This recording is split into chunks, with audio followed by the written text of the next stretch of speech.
Ay, isang magandang gabi po sa lahat. At ito naman tayo, mga panibagong development sa kaso ni Erwin Tulfo na number 1 sa lahat ng survey sa pagkasenador. Ang ating pag-usapan po ay patungkol naman sa isang scam. Yung scam na ito ay patungkol din po ito sa yung nagngangalan na si Hector Pantoliana. Ngayon, ang conclusion nito, si Hector Pantoliana ay mukhang nakipagkutsaba kay Erwin Tulfo. At anong rason, anong ebidensya natin? Wala tayong medyo may ebidensya na direkta, pero may matibay tayong ebidensya na tinatawag na circumstantial evidence. At ang ating circumstantial evidence po ay bakit maraming pera si Erwin Tulfo, wala naman siyang pagkukunan ng ibang pera. Di ba? So ngayon, bago magsimula ang ating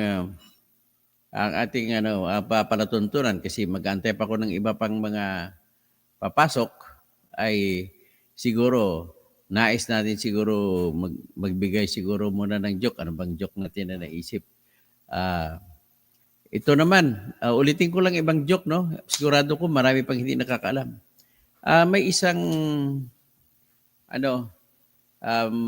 mga abogado at namatay siya. Ang abogado nito ay sabihin natin na abogado nung kagaya kay Erwin Tulfo. Kumbaga yung style ng abogado nito nung sa kanyang buhay pa sa mundo, sa mundong ibabaw. Ang style niya po ay tagahilot na mga ebidensya kahit walang ebidensya ang kanyang kliyente, gumagawa siya, inventor ka po ng ebidensya. Magandang gabi, Senator Wilson Carretero Amad. Iboto niyo po, ini-endorse ko po yan sa aking mga subscribers. So, ang ating pag-usapan sa ngayon, yung isang abogado muna, pasakali muna. Ngayon na namatay isang araw itong abogado. Dahil sa masama talaga ito, maraming hindi pumunta sa burol niya. Mismo nung siya inilibing, wala halos nakikilibing. Ganun po kasi sukatan kung ang tao pagpatay na, ang sukatan kung magaling bang siyang mama no sa kanyang ginawa ng buhay siya, ay sukatin mo kung gaano karami ang sumama sa kanyang paghatid sa kanyang huling hantungan. Itong abogadong ito, kukunti lang talagang sumama. Mismo kasamahan niya mga abogado, hindi ka sumama. Kasi nga marami siyang kapwa-abogado na nabukulan. Mahilig sa bukol, binubukulan. Kagaya si Eli Saldico, na party list congressman ng Ako Bukol party list. Yan, binubukulan niya lahat ng congressman, lahat ng senador, buong madla, buong bayang Pilipinas ay binubukulan niya. Ninanakaw niya, kinatanggal yung pundo ng PhilHealth, kinakabit yung pundo ng AKAP, tinatasan ang pundo ng AIX, tinatasan ang pundo ng MAIP, at tinatasan ang pundo ng flood control projects. Ay matindi talaga, matindi. Kaya pag-usapan natin sa hiwalay na vlog ko kung gaano kasaba, gaano ka balahura, gaano ka walang konsensya ang ginagawa na flood control projects ni mga congressman. Lalo na yun sa distrito ni Aurelio Dong Gonzales. Grabe, sobra. Yung nakaraan lang, yung bagyong Christine, wala, sakop niyang arayat. Wasak ang ginatawag na retaining wall project nila. Ibig sabihin po, ay hindi naman ako maniwala na yung mga engineer dyan na nagdisenyo niyan ay hindi alam ang ginagawa. Pero bakit nasira, giniba ng ilog ang retaining wall nila? Alam mo, gumawa pa sila ng retaining wall na made of steel. Kaya lang nakita ko na lumabas na ay hindi maganda ang pagka-diskarte, pagka-pundasyon. Ano ba kaya dyan mga kwan na hindi na ba kayo nahiya? Department of Public Works and Highways, dapat lahat ng mga galing na engineers nandyan. Bakit ganun? So, yan po ang mga dire-diretso. Yan po ang mga abogado na gumagawa ganun. So, nang namatay itong abogadong ito, ay pumunta sa langit. Sabi niya, sa dami kong niyari sa earth, sigurado sa impyerno ako. Pumunta sa impyerno. Naku, tiningnan sa pintuan ng impyerno, wala yung pangalan niya. Naku, pasalamat. Salamat, Lord. Wala pala ako sa impyerno. Pumunta ngayon siya sa purgatorio. Ayaw niya pumunta sa langit kasi parang hindi siya maniwala. So pumunta siya sa purgatorio, baka na doon ang pangalan niya. Tinignan niya, naku, wala rin sa purgatorio.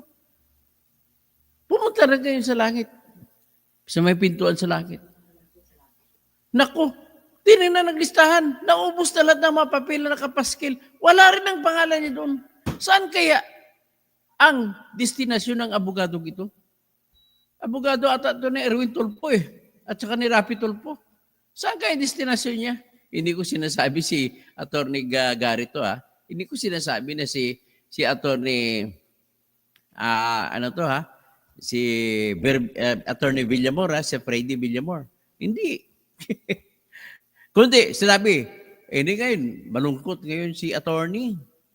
So ano kaya ang gagawin ko? Nakasalubong niya si San Pedro, may dala pang manok na balahibo, pangsabog. Ano po ang sa atin? Mahal na San Pedro. Ako po si Attorney Shake, Attorney Chihuahua. Bakit? Anong problema mo?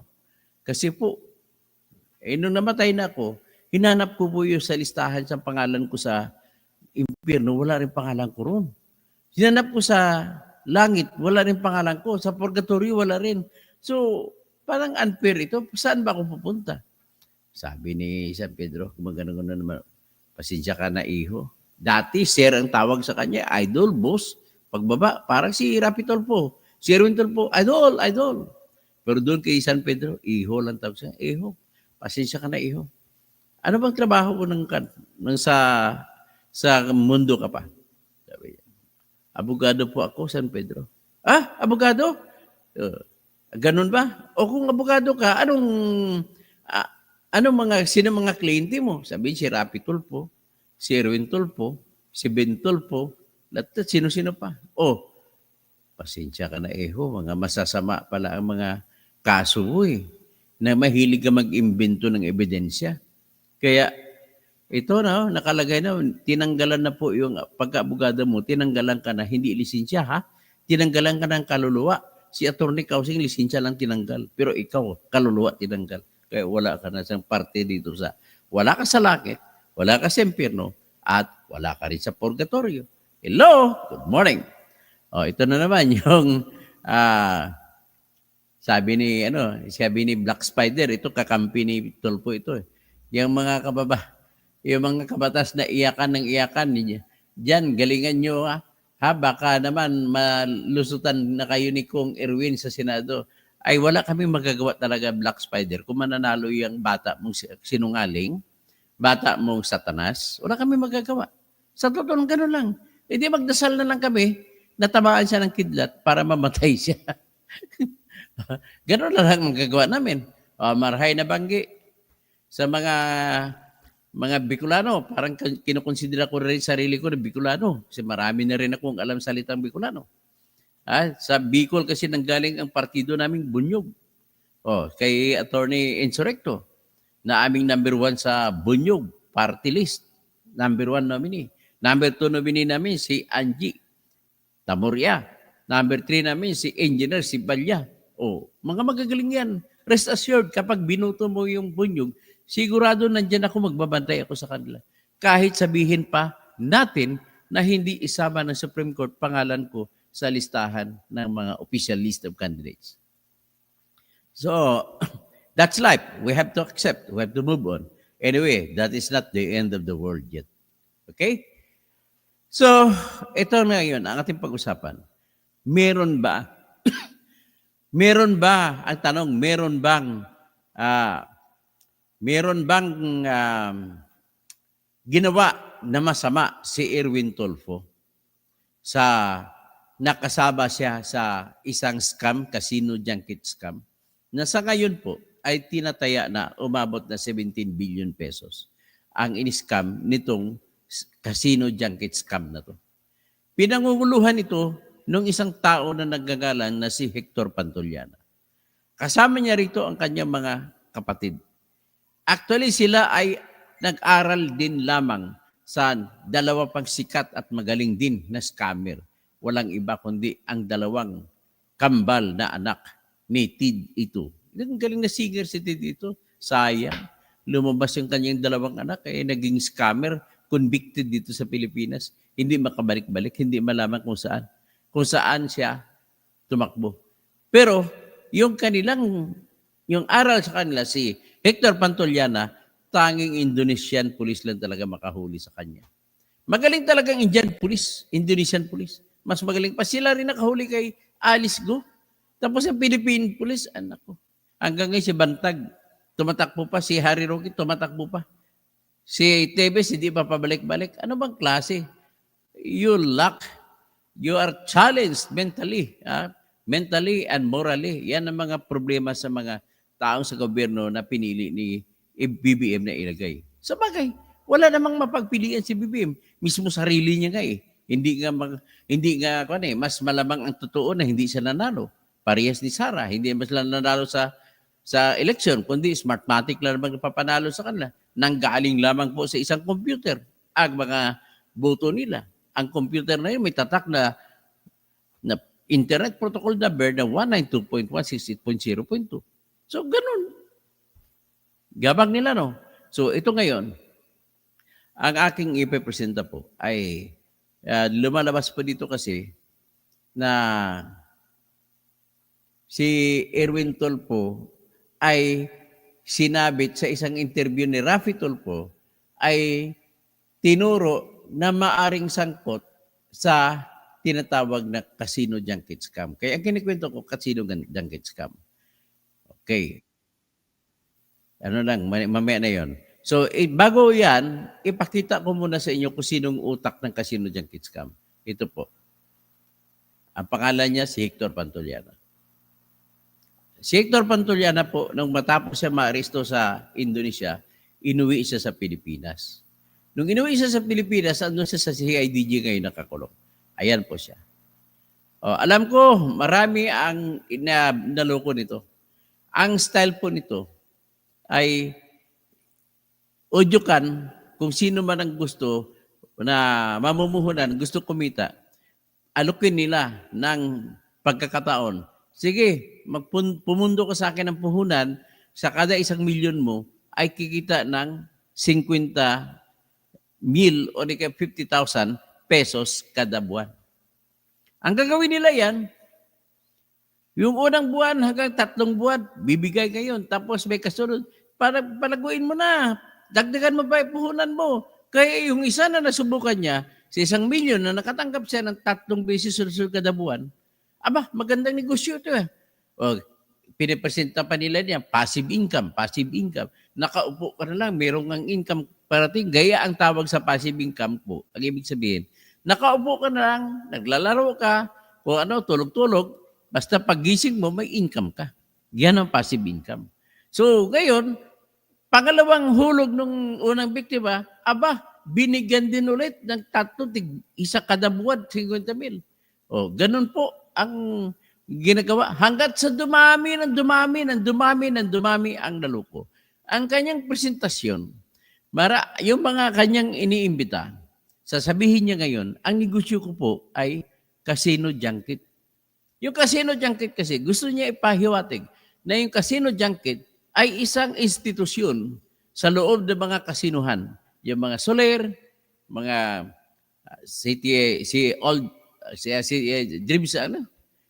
Dreams, City of Dreams, tapos sa Okada, sa Resorts World, ang dami pa hanggat sa Pampanga, marami mga kasino diyan, hanggat sa Ilocos, sa Port Ilocania. So, gano'n ang style niya.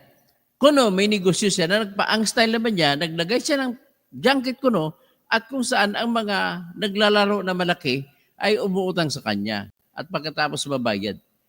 Biro mo, yung wala man lang sa isa na mga kinausap nila nagtatong, paano ko matalo yung umutang? Saan tayo pupunutin? Wala. Basta inassume lang na inassume, nakikita.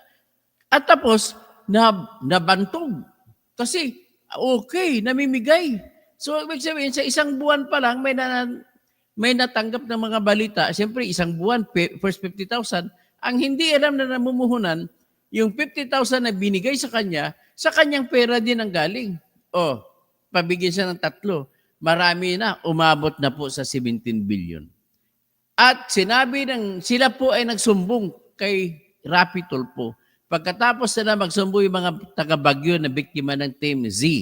Yung Team Z, yan po ang pinangunguluhan ni Hector Pantoliana, Horizon Player. So sa Team Z na yan, 4.5 billion ang niloko niya sa mga taga-Baguio at taga-Benguet. Ganun katindi. So nagreklamo ngayon sa NBI, mga taga-Baguio at taga-Benguet. So kinasuhan at ang lumabas, nagsumbong sila ngayon sa RTIA, Rapi Tulfo in Action, sa Baguio office niya o sa Benguet office. Hindi. Utos ng utos ito si Tulfo. Si Rapi Tulfo. Hindi, Blue Ribbon, Blue Ribbon investigation yan. So, kita mo, galing ha. Siyempre, senador na siya eh. So, Blue Ribbon na Blue Ribbon.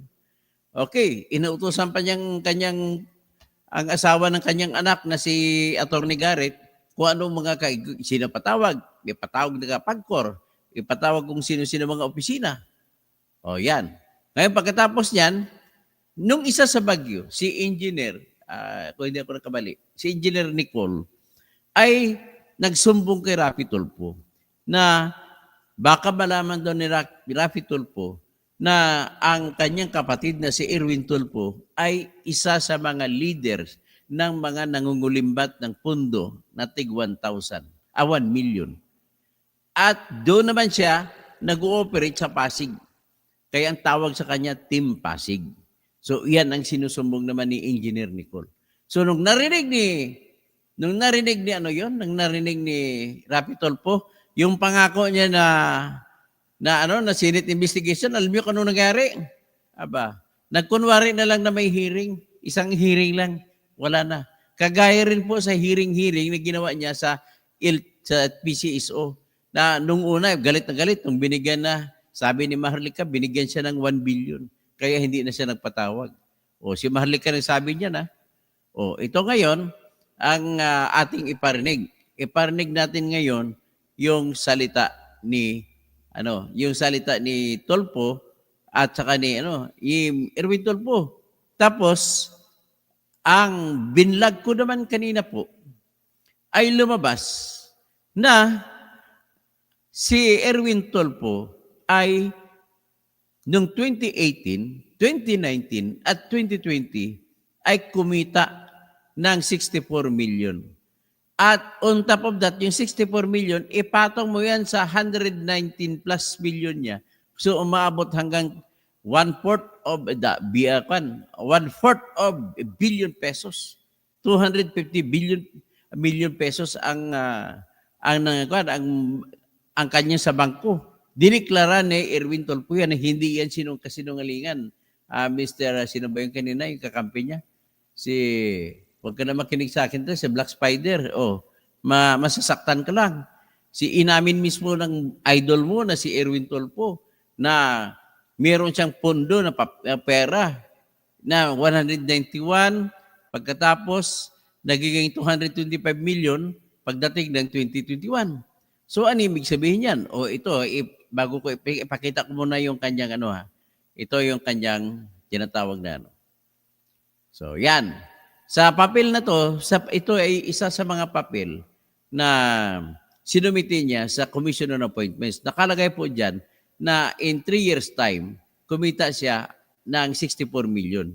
Tapos, nagsumite siya ng income tax return taon-taon, 2019, 2020, 2021. Kung kwenta, ang binayaran lamang niya na buwis ay para lamang sa 4 na milyon na kita niya. Hindi niya sinama ang 60 million. So, ganun po kabalahura, Sir Erwin. Pero idagdag mo niyan, sa mga nauna, ibig sabihin, kumita talaga, hindi lang bababa sa kalating bilyon ang pera nito. Ngayon, ito ang tanong. Wala ka namang trabaho. Broadcaster ka lang naman. Di ba? Sa panahon ni Duterte, kumita ka ng ganun. Saan ang galing yung pera mo yan? Yan ba, kasama ba dyan ang pera na 60 million na minaniobra ng iyong kapatid na si Wanda Tolfoteo na para makuha ang advertisement at ilagay sa Bitag Radio at ilagay sa Kilos Pronto? Dapat direkta sa ibigay sa sa PTV4. Dinaan nyo sa Kilos Pronto, sa anong tawag ng kwan na? Kilos Pronto. O yun na, Kilos Pronto. So ngayon, ito po ang tinatawag na koda res ipsa loquitur. The transaction speaks for itself as the evidence. So ang ebidensya natin ngayon na meron kang ganong kalaking pera sa bangko na inamin mo naman. 225 million pesos. That is a quarter of a billion. Hindi basta-basta yan. Saan ang galing yan? Saan ang galing yan? Ako, abogado sa panahon na yun. Hindi ko kumita ng ganong kalaki. Tamang-tama lang sa akin. Gayon, saan kaya nanggaling? Maghanap tayo ngayon ng kapaliwanagan kung saan nanggaling ang pera. Ladies and gentlemen, wala na akong ibang konklusyon. Pag sinabi mo, res ipsa loquitur, tingnan mo, yan din ang magiging basihan sa ebidensya na wala po siyang pera nagsimula. So, totoo po ang nangyari na siya pala ay kasama siya sa casino junket scam. So, ang tanong ng ating titulo ng ating programa, sangkot ba si Erwin Tulfo sa 17 billion casino junket scam bilang Team Pasig? At dito niya kukunin. Actually, hindi pa niya kukunin dyan yung pangkampanya senador. Kasi marami siyang maraming bilib sa kanya, maraming bibigay. Idol! Sabi niya, Idol, ito yung pangkampanya mo. Ito pang tarpaulin mo. Ito pang t-shirt mo. Dami. So, okay, pakinggan muna natin ngayon yung mga taong biktima na sila po ay biniktima ni Erwin Tulfo. Kaya kayo ngayon, lahat ng mga biktima ni Pantuliana, biktima rin kayo ni Erwin Tulfo. Kaya nasa inyo ngayon yan. Kung iboboto nyo pa yan, yung Team Pasig na leader na yan si Erwin Tulfo. Ito po. Senator, magandang hapon po. Ang gusto kong mangyari, first things first, ng unang day ng pagbalik ng natin from recess, gusto ko magkaroon ako ng privilege speech on this at ipa-blue ribbon natin siguro ito. I think so, Sen. Nais ko lang idiin. Sabi niya, pinag-usapan, andun yun habang nagsasalita si Idol Rafi Tulfo, Senator Tulfo. Andyan sa RTIA office o Rafi Tulfo Inaction Office sa Benguet ang mga biktima na nagre-reklamo. At sabi niya, magkaroon na lang ng tinatawag na blue ribbon hearing. Dadalhin niya, tutulungan niya mga tao. Sige, pakinggan natin. Given the money involved po, no, I think kailangan po talaga we should investigate on the nature of this casino junket. Kasi kung 4 billion pesos po nawawala sa Pilipinas. Hindi, yung 4.5 billion, ano lang yan? Baguio lang. Tama ba ako, Engineer Nicole? Baguio lang yan, 4.5? Yes po, Senator. Yes po, tama po. Sa Baguio Group lang po itong 4.5. Kung buong Pilipinas, sa pagkakalam niyo po, Engineer Nicole, nationwide, mga magkano? Okay, buong Pilipinas, magkano ang kulimbat ng grupo ni Erwin Tulfo? Yan. Sasabihin niya 17 billion. Sa Baguio pa lang na kulimbat ni Hector Pantuliana, 4.5 billion. Ganon kalaki. We cannot assure, Senator, pero more or less po, siguro more than 17 billion daw po as per kay Micaela T. Choi. Ayon kay Micaela Choi, 17 billion. Yes po. Grabe. Grabe na to. 17 billion. Talagang okay. Attorney Garrett, Yes po, Sen. gusto By the way, si Atty. Garrett ay mister siya ng anak ni Rafi Tulfo. ko ipatawag natin yung PAGCOR. Yes po, Sen. Ipatawag natin yung mga kasino, iba't ibang kasino na kung saan supposedly doon yung binagsak yung mga pera. Patawag natin tong Okada, Soler, City of Dreams, Resort World, Suns New Star, Hans Casino, kung nasaan yung pera. Kasi kung talagang Yes po, totoong sa kasino na punta to, then dapat magpaliwanag itong mga kasino to. Tama naman po, Sen, kasi they also received that money, no? Or at least gumagalaw po sa loob ng kasino nila yung perang ito.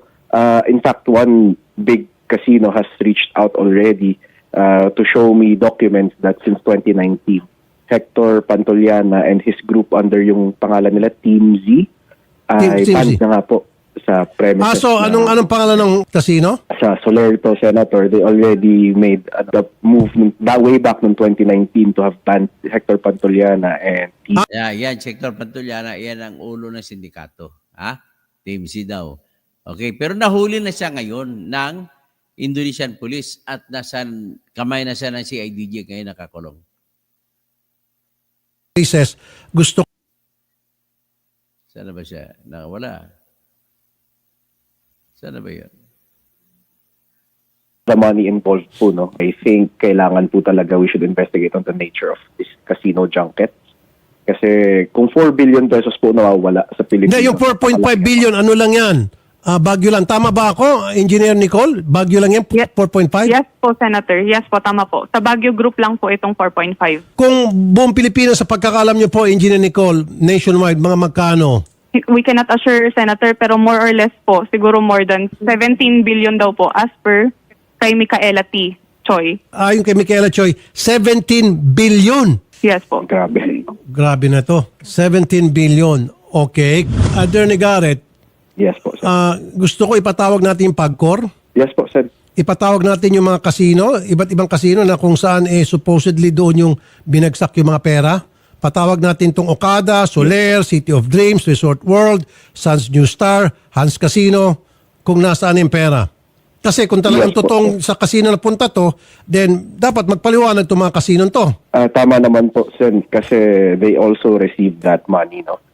Or at least gumagalaw po sa loob ng casino nila yung perang ito. In fact, one big casino has reached out already to show me documents that since 2019, Hector Pantoliana and his group under yung pangalan nila Team Z ay Team Z. banned na nga po sa premises. So anong pangalan ng casino? Sa Soler to, Senator, they already made the movement that way back noong 2019 to have banned Hector Pantoliana and Team Noong 2019 pa, na-ban na itong si Hector Pantoliana sa Soler. Yes po, Senator. Pero just the same, patawag pa rin natin para magpaliwanag Same sila. po, yes po. Na para magkaroon din ng awareness at the same time, ang tanong, paano nalusutan itong mga casino? Do they know na ganitong kalaking pera, billion, ibinubuhos yun sa casino and without even asking, doon kay Hector, nagdadala ka ng ganitong klaseng pera, saan ang galing? For all we know, baka money laundering na ang nangyari. Di ba? Yes, tama po, Senator, no? And I think there is a lack of legislation regarding yung pag-regulate ng mga casino junkets. Kasi Ipatawag din siguro mukhang- natin yung AMLAC. Tama po, kasi madali po itong gamitin panglinis ng money gained from crime, no? Or money laundering. Usually yun po ang purpose ng mga junkets, no? And bukod dun, they make parang gumagawa sila ng krimen para makapaglinis ng pera na galing sa krimen.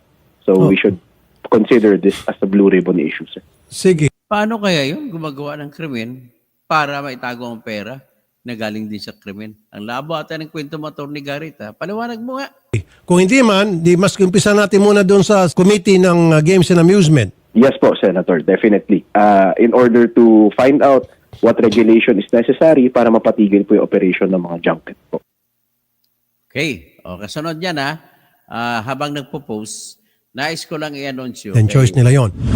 Nais ko lang i-anonsyo na inihintay ko lang ang dokumento galing sa COMELEC para isasampa ko na ang kaso na disqualification laban kay idol ninyo, Erwin Tulfo. Okay, Attorney Garrett. Yes po, Senator, magandang hapon po. Ang gusto kong mangyari, first things first, ng unang day ng pagbalik ng natin from recess, gusto ko magkaroon ako ng privilege speech on this at ipa-blue ribbon natin siguro ito. I think so, Sen. Given the money involved po, no, I think kailangan po talaga we should investigate on the nature of this casino junkets. Kasi kung 4 billion pesos po nawawala sa Pilipinas. Hindi, yung 4.5 billion, ano lang yan? Baguio lang. Tama ba ako, Engineer Nicole? Baguio lang yan, Yes. 4.5? Yes po, Senator. Yes po, tama po. Sa Baguio Group lang po itong 4.5. Kung Tama, buong grabe, Pilipinas, sa pagkakalam nyo po, Engineer Nicole, nationwide, mga magkano? We cannot assure, Senator, pero more or less po, siguro more than 17 billion daw po as per kay Micaela T. Choi. Ayon kay Micaela Choi, 17 billion. Yes po. Grabe. Grabe na to. 17 billion. Okay. Attorney Garrett, Yes po, sir. gusto ko ipatawag natin yung PAGCOR. Yes po, Sen. Ipatawag Ayun, natin naman. yung mga casino, iba't ibang casino na kung saan supposedly doon yung binagsak yung mga pera. Patawag natin tong Okada, Soler, City of Dreams, Resort World, Suns New Star, Hans Casino, kung nasaan yung pera. Kasi kung talagang Yes po. totoong sa casino na punta to, then dapat magpaliwanag itong mga casino to. Tama naman po, Sen, kasi they also receive that money, no? Or at least gumagalaw po sa loob ng casino nila yung perang ito. In fact, one big casino has reached out already to show me documents that since 2019, Hector Pantoliana and his group under yung pangalan nila Team Z, Team ay Z. banned na nga po sa premises. So na- anong pangalan ng casino? sa Soler ito, Senator, they already made the move that way back noong 2019 to have banned Hector Pantoliana and Team. Noong 2019 pa, na-ban na itong si Hector Pantoliana sa Soler. Yes po, Senator. Pero just the same, patawag pa rin natin para magpaliwanag Same sila. po, yes po. Na para magkaroon din ng awareness at the same time, ang tanong, paano nalusutan itong mga casino? Do they know na ganitong kalaking pera, bilyon-bilyon, ibinubuhos yan sa casino and without even asking, doon kay Hector, nagdadala ka ng ganitong klaseng pera, saan ang galing? For all we know, baka money laundering na ang nangyari.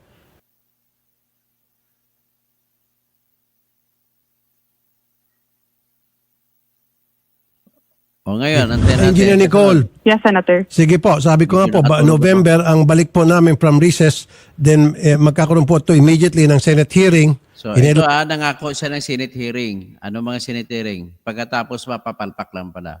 Dito ngayon isinumbong ni Engineer Nicole si Erwin Tulfo na sangkot pala sa casino junket. legislation, patatawag po natin lahat ng pwedeng patawag at kasama po kayo doon, invited po kayo para magbigay linaw doon po sa inyong mga reklamo. Ano po? Copy, Senator. Sir, last lang po. Ma'am. Para lang po ma-aware din po yung iba. Kasi, Senator, last week po nung dumulog kami dito sa RTIA Benguet, bali in-advise po namin yung mga clients po namin, yung mga kasama po namin na lenders, investors, na nandito po kami sa Tulfo nagpapatulong. Pero one of our investors po, sabi sa amin, hindi daw po sila maniwalang tutulungan niyo po kami kasi sabi po nila, si Sir Erwin Tulfo daw po, nagpasok din daw po sa Team Pasig. Oh, Kaya yan, piniflex lang po nila na hindi daw po kami matutulungan ng office po ninyo dahil kasama daw po ni Sir Pantoliana si Sir Erwin Tulfo na investor din.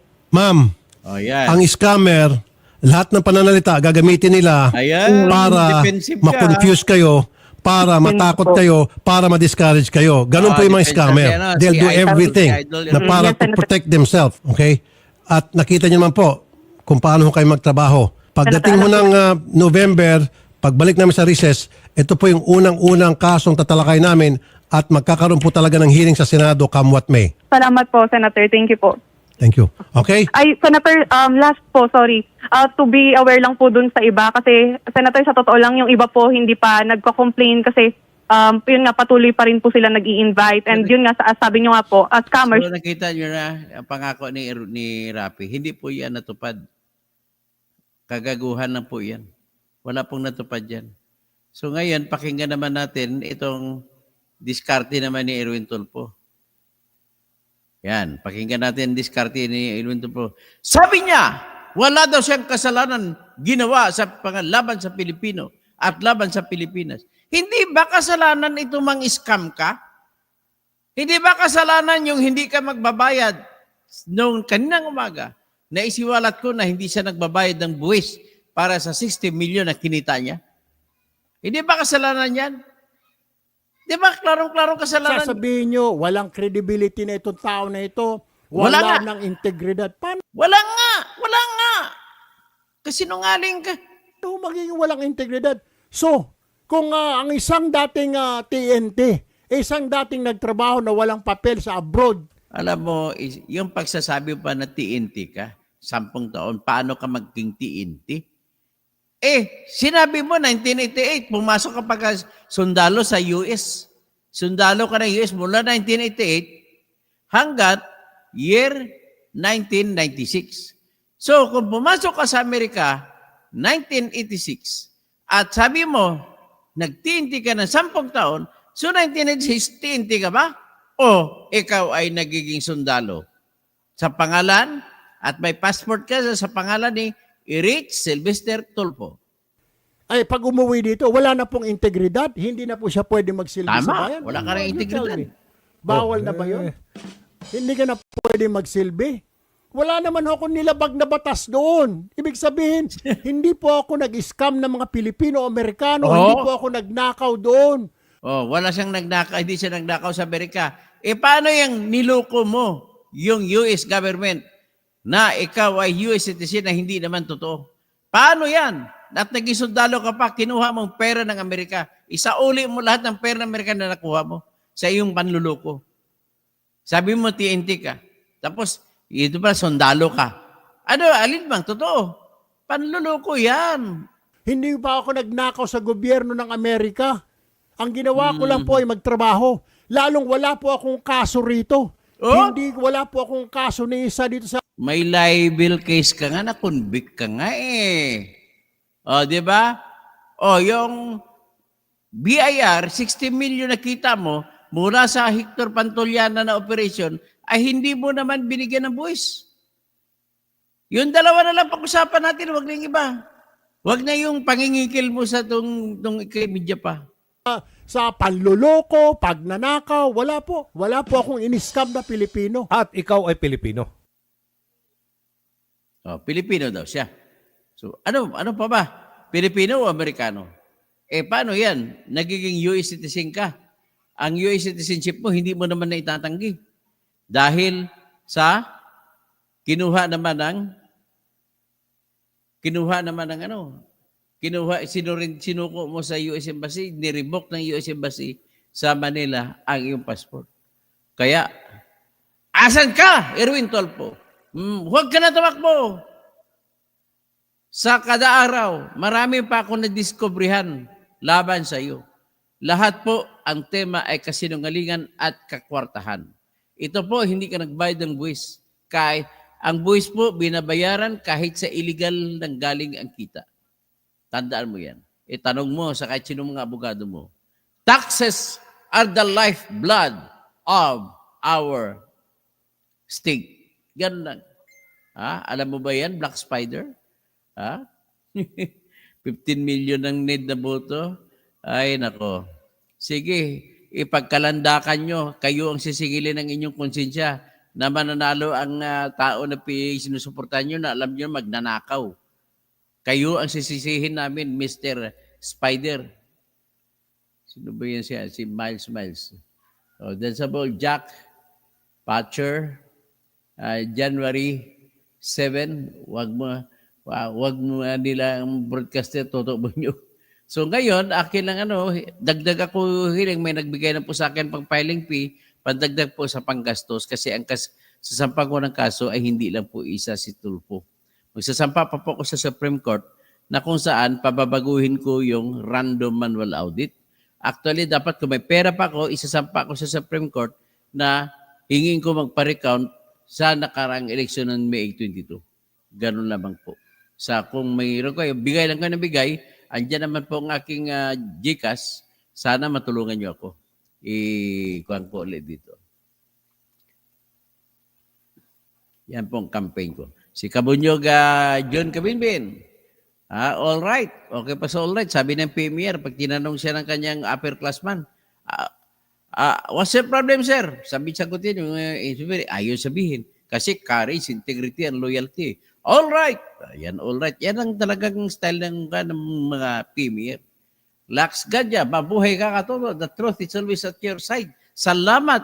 Ito, naging barkada ko sa Mindanao State University, si Mr. Lacson Gadya. Salamat naman at nandito nakita ko pangalan mo. Okay, ha? Anyway, it so happen na patapos na tayo at marami pa tayong isisiwalat. At saka, Erwin Tolpo, kakasuhan ko po, isasama ko sa kaso sa kanya sa disqualification. Ito, bigyan ko na kayo ng ideya. Ay paglalabag sa anti-dynasty law na nakalagay po sa Section 26, Article 2 ng ating Constitution na nagsasabi, the state shall guarantee equal access to opportunities in public service and prohibit political dynasties as may be defined by law. Alam mo nung nagsalita ito sa pagsampa nila ng kandidatura noong October 8 o 7, nag-speech ang dalawang mag-utol, si Ben at saka si Erwin. Ang question kagad in-address nila ay, nagbubuo pa sila ng T3 sa Senado. Di ba ano ba? Dynasty. Ang paliwanag ni Erwin, we hate it, but there is no law. So, if there is already a law, we will support it. Si Bental po naman, isa pa ito ipokrito kung sumagot. Sabihin niya, ang dynasty para lang yan sa local, wala sa national. Ay, if you have to be lectured. Problema kasi, hindi kayo nag-aaral sa College of Law. Kasi kung nag-aaral kayo sa College of Law, you will learn that what cannot be done directly can also not be done indirectly. It is still illegal. Ha? Kaya dapat tandaan mo yun. Pero ngayon, diyan kayo nagkamali. Kasi gagamitin ko na ebidensya na mayroon na palang batas na nagbabawal sa political dynasty. Meron na po. Meron na. Allahu Akbar. Buti na lang andyan ang Bangsa Moro Electoral Code. Yan ang gagamitin ko na batas na mayroong persuasive effect na kailangan sundin para maipatupad ang provision ng anti-political dynasty. Sinasabi po diyan sa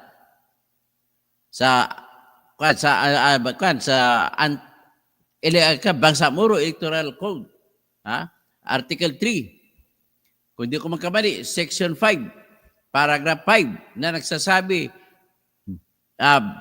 relatives within the second degree of consanguinity or affinity are not allowed to simultaneously file their candidacies. Dapat iyan gagamitin ko.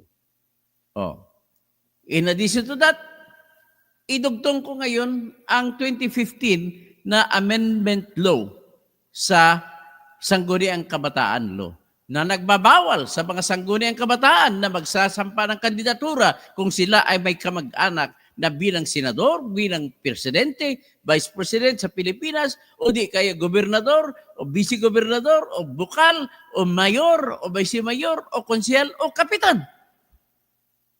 Dalawang batas gagamitin ko para sabihin ko, Your Honors, it is not true for the other parties, the lawyers of Erwin Tulfo and Ben Tulfo, to argue that there is yet no law that will define the prohibition of political dynasty. First, we must agree to a common ground. The common ground is this. We all agree that the Constitution prohibits political dynasty. And the next common ground is this. The only thing is we do not know how to define political dynasty. And then the third common ground is this, Your Honors. We all live on common sense and logical sense. And the Supreme Court has the power to interpret the laws. And it is ordained by our civil code that the court cannot get an excuse by saying that because there is no law, we cannot decide the case.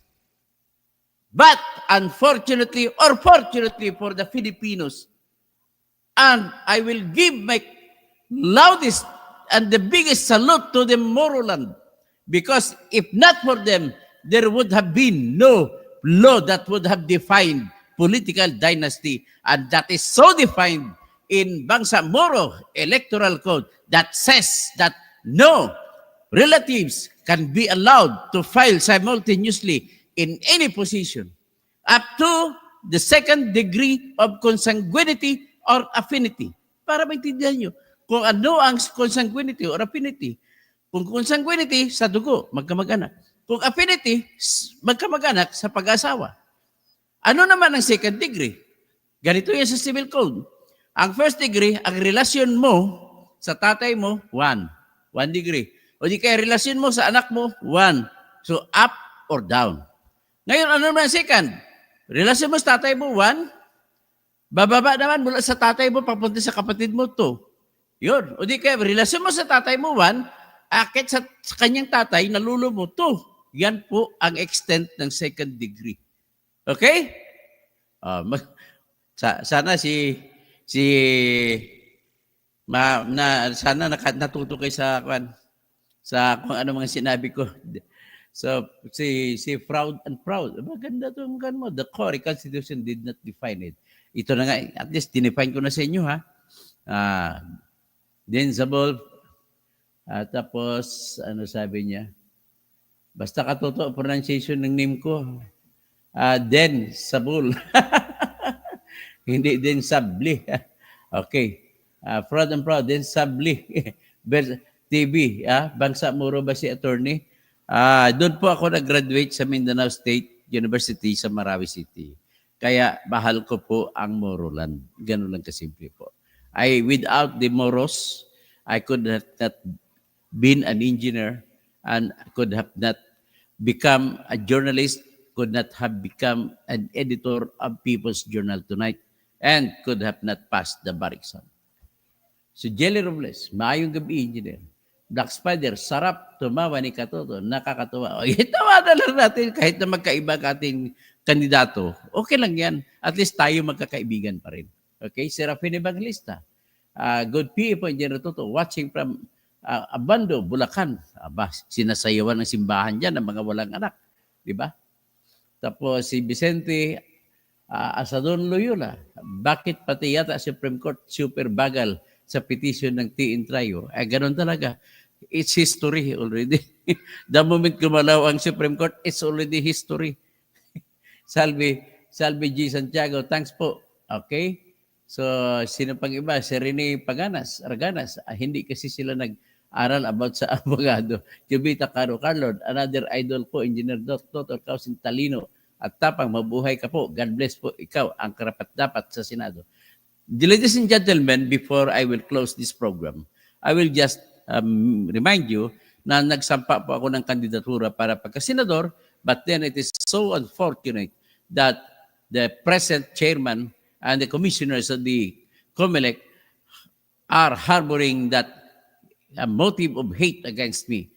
And that motive has come from my acts of criticizing them in the highest. I have criticized and I have already denounced them for having been involved in the evidence showing that they received bribe money of 1 billion pesos from Miro. Tapos yung Smartmatic, kayo din ang engineer dyan. Kaya beware, commissioners and chairman. I will wait for the divine intervention for my defense, for my revenge rather.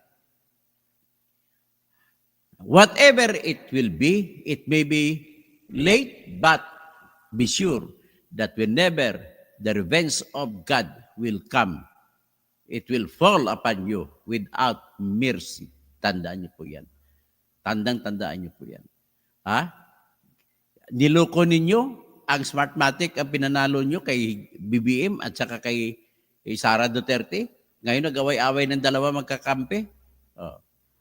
The truth of the matter is, it was Leni Robredo who won. The last 2 weeks ng rallies, walang makatalo sa rally na kahit karayom, hindi makakahulog. Punong-puno ang Ayala at saka Buendia. Na-estimate ko, mga mahigit 3 milyon ang umatin. Punong-puno ang Macapagal Highway. Na-estimate ko, mga 1 milyon ang umatin. Punong-puno ang kalsada dyan sa Ortegas. Ang estimate ko, mga 500,000 ang umatin. Hindi nakayanan ni BBM ang ganun. Hindi nakayanan ni Sara Duterte ang ganun. So, that's why I'm too proud to say that it was Leni who won. The problem is, parang na-discourage din si Leni, so we should have a leader sana ngayon. But anyway, I will just repeat or echo the call of Justice Antonio Carpio. Let us now begin to play the game. Let us stop them. Let us now plant the seed of real justice and real truth and real justice for all the Filipinos. Magandang gabi po sa lahat. Magandang gabi, Erwin Tolpo, Rafi Tolpo.